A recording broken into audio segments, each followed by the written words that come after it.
All right, what we got here? We have, is Doctor Who too political now? By this young man named Beware. Now, beware of this. I know your video here is at least a year old, so understand, but I just happened to see it and I'd like to respond to it. So let's see what you have to say. To this deconstruction. Unfortunately, because of the nature of the internet, I know I'm going to get a bunch of hate regardless, so do me a big favor and drop a like on this video to try and counteract a little bit of that hate. With that out of the way, Doctor Who has always been... I don't know. It seems like you only got 32 down votes. Maybe you're just not popular enough. Who knows? Political. Correct. I am not arguing against this. But this statement doesn't matter when critiquing the political writing of Series 11. Why? Well, let me put it this way.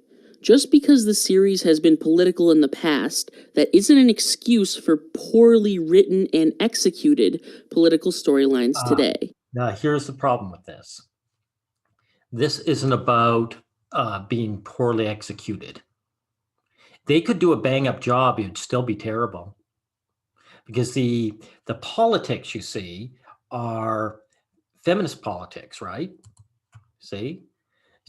This young lady is, she's not that young, I guess, a hard, she's a true blue feminist, right? And what they're doing is shitting on you, the male fans of Doctor Who. Well, I can't say I'm that strong of a fan, but I still like the show. So they're shitting on me too. And that's what's going on here. That's what the politics are about of feminism, And so all of a sudden it's a problem when you're the one getting attacked, but you can't say so. You can't say so. That's the issue here, isn't it? That's why you ask these questions. Are they too political now? You don't deserve, by the way, to be attacked, Beware, or any other Who fan, any other Whovian, but you are. One could easily point to the terrible writing of the Sixth Doctor's era and say that's an excuse for the writing to be terrible today. See how quickly that logic just falls apart? Now, I have nothing against politically charged stories, but they require nuance in order to be good. They need creativity. So, if they made a nuanced story about how men were garbage, and you being a man, you're one of them, you would be all right with that? Beware? Just because the message behind something is good doesn't inherently make that thing good. I could film an entire hour of the TARDIS just sitting on a... So you think male bashing is good? Hill, but the words "stop sexism" are plastered up in the sky the entire time. Does this count as a good political episode of Doctor Who? But it is sexism. It's not stop sexism, it's enjoy sexism. Enjoy the pounding on the male fans, these low status losers. That's what you are, and that's what I am. Beware. We're ordinary guys. We're nobodies. We don't make a lot of money. And so that's what we are, and that's what's going on here. I think not. Political fiction needs to present a topic in a way that makes the viewer think. It should leave the viewer with something to ponder or a new way of looking at an issue that they thought they already understood. So, does Series 11 actually do this? Well, let's take a look. I will be discussing Rosa, Arachnids in the UK, and Kerblam. So first, Rosa. A lot of people like this episode, but I have very mixed feelings. I'll start with the positives. This episode did an amazing job of showing the evils of racism. Watching that man smack Ryan in the face was difficult. It hurt to watch. Because we viewers are human, we're empathetic. We hate seeing this injustice happen. The second thing I thought the episode did well was its focus on Rosa Parks and explaining the mark she left on history. I think it's important to remember the people that paved the way for the world we live in today. But the problem with this episode is, both of these positives are ruined by respective negatives. So let's take a look at the first one, the powerful depiction of racism. Yes, this episode makes you feel really bad. So what are the negatives going to be? I can just imagine. That racism happened in the past. But that's it. There's no lesson or moral or intriguing thought behind racism is bad. This is lacking the nuance I talked about earlier. A far better example of nuance in political fiction is from Get Out. If you haven't seen it, the gist of the film is that the wealthy I'm not worried about Get Out. Let's get past that. in new or creative ways like this. There should be something to be learned, not just something to be reinforced. Rosa completely fails at this. The white people of the 20th century are just normal racists. They hate black people. Yeah, well, you know what? You see you see a lot of males doing it, don't you? Or do they show many racist females? I'm not saying they don't because I didn't see the episode. I'm asking you, beware. Okay. So is it really white people picking on black people, or is it the bad man picking on Rosa Parks, who is a woman, you know? Krasko, the space racist of the future, is the same way. There's no explanation for the type of world he comes from or why he came to be racist. That could be really interesting, explaining how Rosa Parks made the world a better place and contrasting that with the fact that as long as a society exists, prejudice will exist within it. But this episode didn't do that. It didn't even try. It doesn't have to. Doctor Who is a propaganda now. It's a feminist propaganda. Beware. It doesn't have to be good in any way. I mean, Sin City. Do you ever see Sin City? That was a good movie. And Sin City was male bashing. All the villains were male, and their big crimes were attacking nice, good-hearted women, right? So it can be done well, but it's still nasty propaganda. But that's okay. Maybe the point of this episode was to celebrate Rosa Parks and educate the current generation of her story. Just like Doctor Who was originally designed to be a historical fiction show with informative elements. This episode pretty clearly showed how she changed the entire universe, how she made the world a better place, and that's great. But the problem I have with this interpretation of the episode is that, well, it misinterpreted Rosa Parks. It showed her historic refusal to change seats as a spur-of-the-moment decision brought on by her unwavering daily dedication to equality. But that's just not accurate. In actuality, Rosa Parks had planned the action as a protest, and it was done to mimic the actions of other young women, Claudette Colvin, Aurelia Browder, Mary Louise Smith, and Sue McDonald, who all refused to change. Now, this is interesting. Beware. Do you not notice that there are no men in this group? Why do you think that is? Because, you know, if a guy decided not to give up his seat, a black man, they would have just beat the shit out of him and tossed him off the bus, and no one would have ever heard of him. That's why they get all the women to do it. You know. Seats months prior to Rosa Parks. Now, I'm not saying this to diminish what Rosa Parks did, quite the opposite.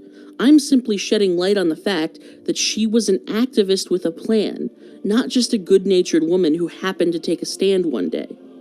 So this episode, Rosa, fails to make us look at racism in a new light.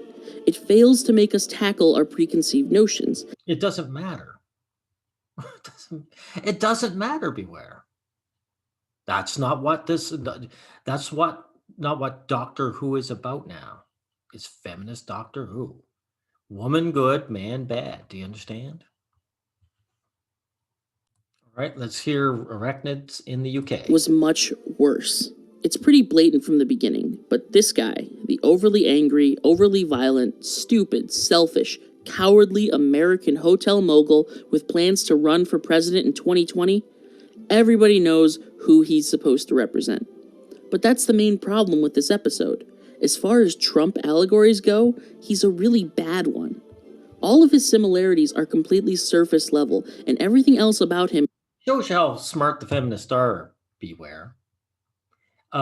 This guy that you're talking about really is just a stand-in for wealthy men in general, just men. And by trying to make it about Trump, they put these, it's the old wolf in sheep's clothing, right? And I have to say, guys like you fall for it every time. Is just a generic negative trait. And as I described in my last video on Series 11, click right here if you haven't seen it, he only exists in the story to be a punching bag, a character who's pure evil, who nobody likes, designed to invoke the thought, wow, he's bad. And he's like Trump. And I think Trump is bad. This political commentary is sensational. As I said, political fiction should make you think. Yeah, look, if you had the KKK do a TV series about the Jews, they wouldn't be subtle or nuanced about it either. Beware. And that's what it is. This is the gender KKK. So they're not going to pull any punches, young man. Make you reconsider your position. Imagine for a moment you are a MAGA hat wearing Trump voter and you watch this episode. Have you been convinced at all that Trump... Not about Trump. So we'll get past that. You either just snickered and thought, yeah, Trump sucks, or you felt completely patronized by this cheap attempt to win your political favor. This episode... Well, there's not really much patronizing. Look, if you're a feminist and you want to say men are garbage, there's an audience out there who will love this, right? It isn't remotely clever. It doesn't make anyone think differently. It didn't change the mind of a single conservative, and it didn't offer anything of It's not about changing people's minds. It's propaganda against the male sex. It's just to muddy our names. To be born male is to be born bad. Just like to the KKK, black people are subhuman. That's all it is. That's what's actually being shown, and they do a good job of it. Substance to any liberal. So why did they make it? The answer? To grandstand, to show how woke they are. And guess what? Kerblam. No. Woke is a bullshit term. It's a deflection term. Beware. It's for you to hide behind. This is feminism. It's not about wokeness. These are just women crapping on men. That's you. Kerblam isn't any different.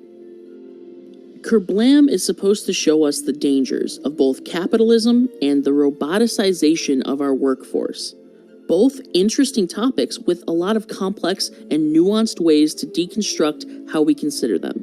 But this episode didn't do that. No, instead, it showed us a world where people were quickly being replaced by machines, only to have the anti-machine activists become a deranged terrorist who the doctor offs at the end. Yeah. What was the point here? Really, I'm left scratching my head at this one. I feel like this could have been a perfectly good sci-fi episode about robots that gain sentience and attack people in a factory. The political message is so incredibly lazily slapped on that it's nearly... Well, you know why? Because feminism, or should I say feminist, they love capitalism. You know, the whole anti-capitalism bullshit. I mean, it's only bullshit in the case where, you know, feminists speak for women and women love to be consumers.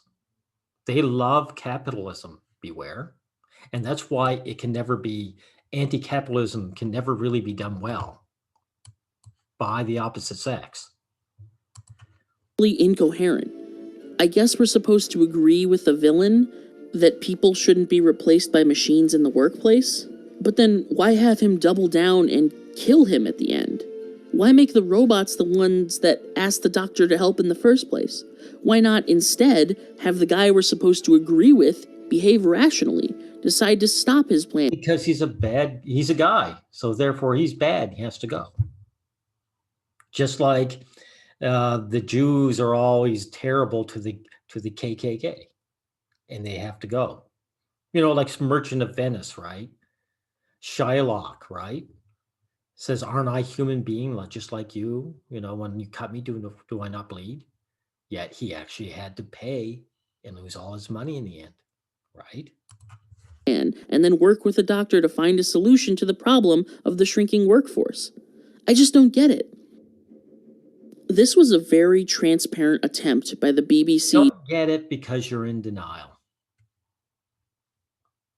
to make political as many episodes of Series 11 as possible, even when the writers have no idea what message they want to convey. Yes, they do. It's a feminist message saying, you guys watching this, you're all garbage. And they do it very well. That's the politics of it. That's what I mean when I say Series 11 was too political. Not that it had political messages in it, but that the series itself is a political message. How do you... Political in so much as that it's man-bashing. You do, fellow kids? We're totally on board with all that social justice jazz, faux shizzle. Social justice jazz, eh? Okay, I asked you, why do you use the term SJWs when they are feminist? No, you didn't really say SJWs. You said social justice there jokingly. So I said, I don't ever use the term in any of my videos or comments. Okay, but you do use the word woke. You do use that. It's empty. It's meaningless. It doesn't make the world any better off, and so it should be kept out of this fun science fiction show. Unless you actually have something of interest to say. What makes you think they want to make the world a better place? Does the KKK, beware, want to make the world a better place? Their idea of a world being a better place is to kick out all the minority races or have them in chains. So, I mean, that's it. Feminism is just the gender KKK. So that's as far as they're concerned, they are making the world a better place. They're telling little disgusting moids like you to know your place. Don't put your political opinions in fiction. You're just bogging down the fun narrative escapism. Honestly, I love it when fiction has political elements that are done well. I have a whole video all about why Captain America Civil War presents the freedom versus security argument brilliantly. And I'm not the kind of person that gets upset when fiction tries to convince me of a belief I don't currently hold. But really? So their conviction is that you're a piece of garbage because you were born with a penis. And you don't get upset at that? Sorry, beware, but that is pathetic. I get upset. Didn't you just say that the young black guy got slapped? You felt empathy for him, and so therefore you're upset, right? So now you're not going to be upset now that you're the one getting slapped in the face? Man, this is some real cope on your behalf in your position. I'm screwing my words up. I'm trying to convey it. But man, this is so par for the course. I can't even give you a hard time because you know something? You are just standard. Beware. You're just one of an army of guys who refuse to get it. Not that you don't get it. You have the brain power to get it. You just refuse to. But I get it, and I'm saying so. This is terrible. This show, amongst many others now, like James Bond, they're going to convert her, they're going to put that to a woman there. These should be protested by the average guys and protested properly. In other words, not going on about quality, right? Just coming out and saying, I'm a man. I don't deserve this. I'm a good person. I'm a first-class citizen. And I don't deserve to be punching bag by the gender KKK. So thank you, Beware. I think that's all we need to say about this.